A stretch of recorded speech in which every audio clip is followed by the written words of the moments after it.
Hey guys, it's Amber. So today's video is going to be an Ask a Stylist, and today what I'm going to talk about is how to hide your regrowth. And roots is something nobody likes. Nobody likes when the hair color starts graying out, especially if you have gray hair. And you might think, okay, gray hair is only for old ladies, we're not dealing with that. No. Lots of people struggle with gray hair, and I've had people in their young 20s already having gray in their hair, so it can be an issue for people even when they're young. So I'm going to share with you some tips today on how you can hide your regrowth or how to blend it the best so you can get the most out of your colors. Now before we begin, make sure you leave your questions for me down below, or you tweet them to me with hashtag #AskAStylist, and then ask me anything about hair cutting, about color, about anything hair related. I mean, really anything you want to, makeup or hair related, and I will answer it in my next video because it would be awesome if my questions came from you. Okay, so let's get started.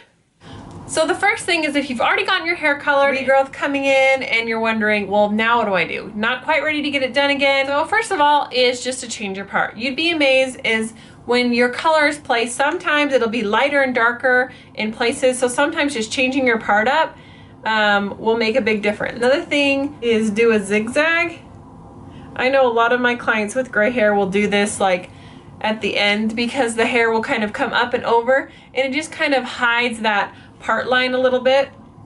Another thing with parting is just kind of skip a part altogether. Maybe bring this hair over and bring this hair more back comb it a little bit, and back comb the sides a little bit, and that way it kind of changes the direction of your hair and you're not noticing as much of the regrowth. My last tip is, if you already have regrowth, is to curl your hair. Curling your hair hides so much. If you've got a lot of regrowth, it's sure to make it look and blend like it's supposed to, and it also is great if you've needing a haircut. Now make sure you use something to protect those ends, but you can kind of like smooth it and hide it a lot better when your hair's curly. There's a lot of things that can be hidden when your hair's curly, like bad haircuts, bad colors, all kinds of things. So if you just curl your hair, it'll help blend it a little bit until you can get it touched up. Now when you're going into the salon to your hair colored, or if you do your hair color yourself, there's a couple things that you can do so that your hair color grows out a lot more nicely.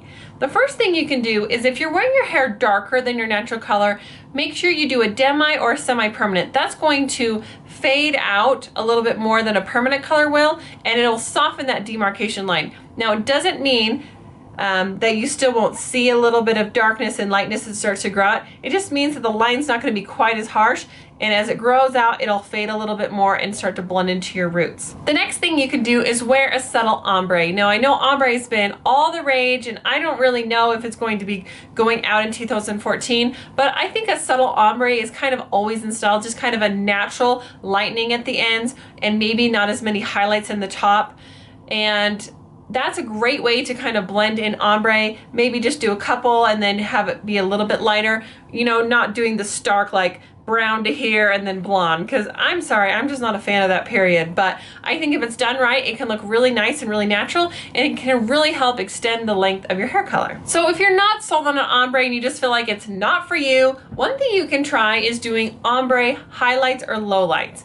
And when I did mine, I did some ombre lowlights. So basically what I did is I took the hair right here along my part line, you know, and I weaved it out, and then I started at the very base and I applied a color that would have been close to my natural on the first fourth of my hair shaft. Then on the next, I mixed a color that would have been like a couple shades lighter than my natural color and put it on the ends and just kind of mushed them together. And then I just feathered that off and left the ends blonde.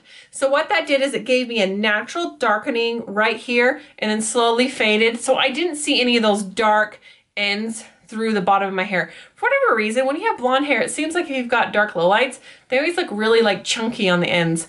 So that's a way that you can kind of get a little bit of the ombre effect, kind of blend the roots, but not put a lot of dark in your ends, so you still feel like you're blonde, but you're not gonna have like the complete like ombre effect going on.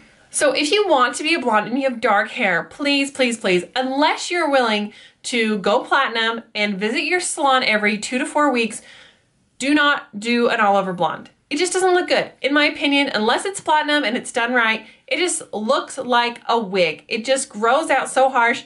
You might have hair that's really fairly blonde, and if you do an all over blonde color, like within seriously 2 weeks, it'll look like you have black roots growing in. It is the most high maintenance color you can do.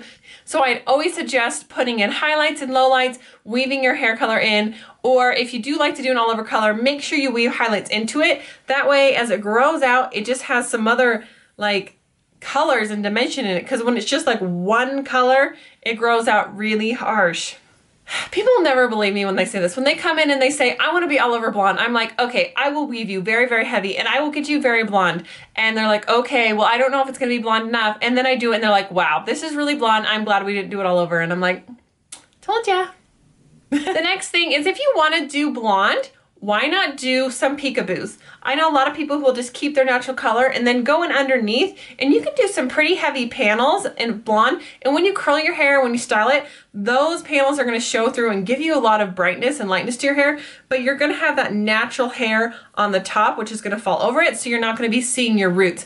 And you can put those panels, depending on how thick your hair is, pretty close to the top of your hair, and they'll still, like as your hair falls and breaks apart, it'll show that color really well. The other thing you can do is, if you're already pretty blonde weaved, is do kind of the opposite of that and take the very, very, very skinny part right on your part line and do, this is what I've done with my hair.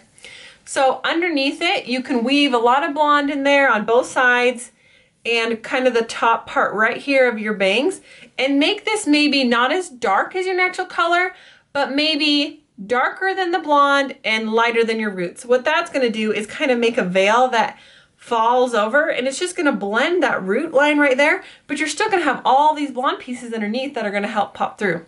Same thing is true around the face. Nothing drives me more crazy than I see a girl at the gym and she's got her hair pulled back and she's got like this blonde line right there of regrowth. Unless, like I said, you are completely blonde, there's no reason why you need to color that hair right around your face, unless you're doing something, you know, peekaboo, drastic colors that are supposed to be done that way. But if you're wanting a more natural effect, it's very simple just to ask your stylist, like, hey, just leave out the little bit of hair right around my face right here. And then if you have highlights all in here, it's gonna look blonde. Just pull it back and you're not gonna see any regrowth. Same thing with the sides. You go to pull your hair back in a ponytail, and how as attractive is it when you got this blonde line there and it just like grows out and you can see how much roots you have. I'm fairly blonde and I can keep fairly blonde, and I never really color the hair right around my face because of that very reason, because within a matter of weeks it looks like my hair's grown out and I have regrowth already. Now if you have gray hair and you like to keep your hair dark, I would still suggest doing some highlights. Whether you want to do caramel or you want to do a pale blonde, it'll help blend the gray so much. I had a client who had been doing a darker brown and a caramel, and I said, you know what, I'd really think that you would enjoy having a lighter blonde or highlight in there. And she's like, oh, I don't want to be blonde. And I said, I know you don't want to be blonde, but within 4 weeks, you're complaining that you can see the grays and they're shining at you. I said, all I'm saying is let's keep the majority of your hair to be the brown color and put the caramel highlights in there, but maybe just 3 or 4 foils on the top. Pop it a little tiny skinny foil of a light blonde. And what that's gonna do is it's just gonna blend in. You're not gonna see these huge white stripes on your hair. You're just gonna see this pale blonde kind of sprinkled through. So when your regrowth starts to grow out and you've got a little bit of gray in there, you're gonna see that blonde and you're gonna see that gray, and it's just gonna mimic itself. And it's gonna look like you just have blonde highlights in your hair. It's not gonna look like, oh, well, somebody needs to get the roots colored, right? And also, when you have dark hair, I know a lot of you like to keep it dark when you have gray in it. And if you can come in every 3 to 4 weeks, then that is great. 5, 6 weeks, you know.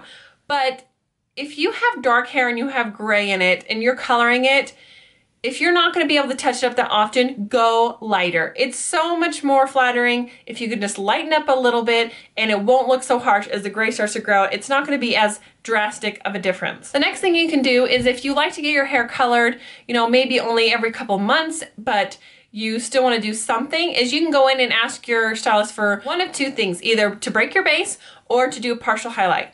Now, partial highlight is exactly what it sounds like. It's what I do in my hair a lot of the time.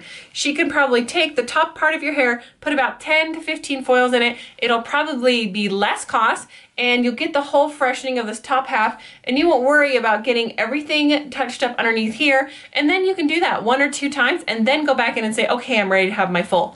Now, if you're wanting all of this part done, then you probably are gonna wanna have a full highlight. Partials typically are just right here on the top crown, and it's just gonna fall over and give that effect of not having regrowth without having the cost of doing a whole entire foil again. Now, breaking your base is for people that do an all over color that's lighter and highlights. So say you have brown hair and you've warmed your hair up to a caramel and you've got blonde highlights in it. Instead of going in and paying for the double process with the all over color and highlights, you can go in and have a color put on your roots that's just gonna lighten them up just a shade, and it's going to help blend that regrowth in. It's gonna still kind of have that little bit ombre effect to it, but it's gonna blend that regrowth in a little bit. And if you have a good stylist, if you go in and say, what do you think about breaking my base? Is that something that works for me? She will understand what you're talking about, and she'll know if it works for you or not. It's not gonna work for everybody, but in some cases, on some people's hair, it will work. So those are all my suggestions on what you can do to blend your hair as it grows out, to hide your regrowth, and make your hair color last a little bit longer. I hope this video was helpful for you guys. As always, if you have any questions for my next Ask a Stylist, make sure you leave it down below. And thank you guys so much.